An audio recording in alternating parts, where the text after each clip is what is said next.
And మనకు మరో caller ఉన్నారు అంజయ్య గారు వికారాబాద్ నుంచి. అంజయ్య గారు సార్ గుడ్ ఈవినింగ్ సార్.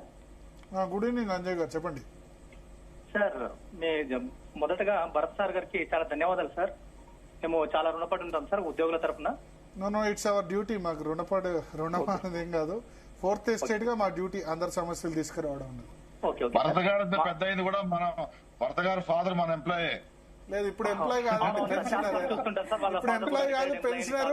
ఎందుకంటే మీరు పెన్షనర్ బెనిఫిట్స్ కూడా అన్ని వచ్చాయి 2017 లో. ఇబ్బంది లేదు. మా ఫాదర్ చాలా ధన్యవాదాలు సార్. మీరు ఎప్పుడు అంటే క్లారిటీ, వాళ్ళు పెన్షన్ బెనిఫిట్స్ కూడా అన్ని వచ్చాయి, ఆయనకి ఇబ్బంది ఏం లేదు. ఆయన గురించి చర్చ పెడుతున్నాను అనుకున్నారు. పెన్షన్ బెనిఫిట్స్ కూడా 2017 లో అన్ని వచ్చాయి, ఆయనకి ఇబ్బంది ఏం లేదు. ఇప్పుడు రీసెంట్ గా రిటైర్ అయిన వాళ్ళు కాదు, 2017 లో రిటైర్ అయినారు. అప్పుడు 58 years ఉండే ఆయన పెన్షన్ బెనిఫిట్స్ కూడా అన్ని వచ్చాయి. ఆయన గురించి చర్చ పెట్టట్లేదు.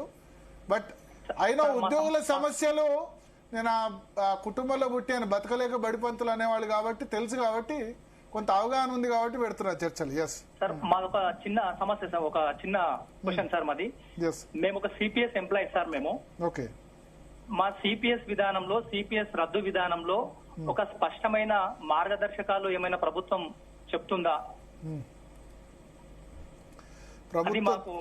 ఏముందండి, ప్రభుత్వాలు ఎలక్షన్ ముందు మస్తు హామీలు ఇస్తాయి, అది చేస్తాం ఇది చేస్తాం, చంద్రమండలం చూపిస్తామని. తర్వాత ఇప్పుడు రద్దు చేసిన ప్రభుత్వాలు ఏవి? జార్ఖండ్, వెస్ట్ బెంగాల్ జార్ఖండ్, హిమాచల్ ప్రదేశ్ అటు రద్దు చేసి ఇటు 30% జీతాలు కోసేశారు. సో ఆచరణ సాధ్యమైతే ఇవ్వాలి, లేకపోతే లేదు. ఒకటి. రెండోది, మీ సిపిఎస్ ఎంప్లాయీస్ లో నేను ఒకటి అడుగుతా, ఎక్కడ యూనిటీ ఉంది? మన టీచర్ ఎమ్మెల్సీ ఎన్నిక ఉంది, మీ సిపిఎస్ క్యాండిడేట్ కు 300 ఓట్లు వచ్చాయి. మీరే ఎక్కువ మంది ఉంటారు కదా 2004 తర్వాత. సో మీలో మీకు యూనిటీ లేనప్పుడు ఎట్లా జరుగుతుంది? 300 ఓట్లు వచ్చాయి, 10,000 ఓట్లు, 25,000 ఓట్లు ఉంటే 300 ఓట్లు సిపిఎస్ ఎంప్లాయీస్ పెట్టుకున్న వాళ్ళకి వచ్చాయి. సో ప్రభుత్వం కూడా సీరియస్ తీసుకోదు కదా.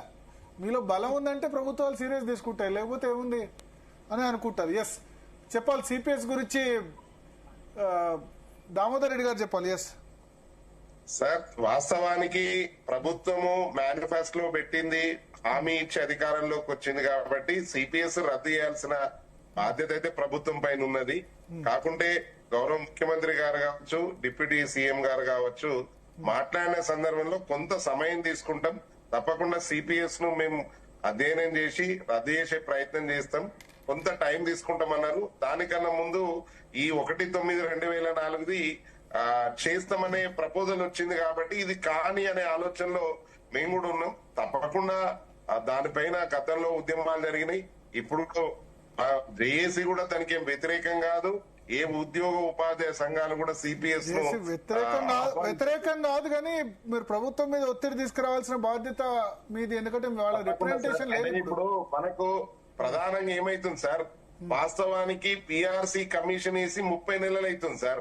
ఇప్పుడు మొదటి డిమాండ్ పిఆర్సీకి వచ్చేసినాం, తప్పని పరిస్థితి. అది పిఆర్సీ ఇంప్లిమెంట్ అయినాక ఆబ్వియస్లీ పిఆర్సీ అంటే వీళ్ళకి కాదు, అందరికి ఇంప్లిమెంట్ అవుతుంది కాబట్టి పిఆర్సీ ఫస్ట్ డిమాండ్. ఒక్క నిమిషం అండి దామోదర్ గారు. అండ్ మనకు మరో కాలర్ ఉన్నారు, మరొక ఉద్యోగి కూడా మనకు కాల్ చేశారు.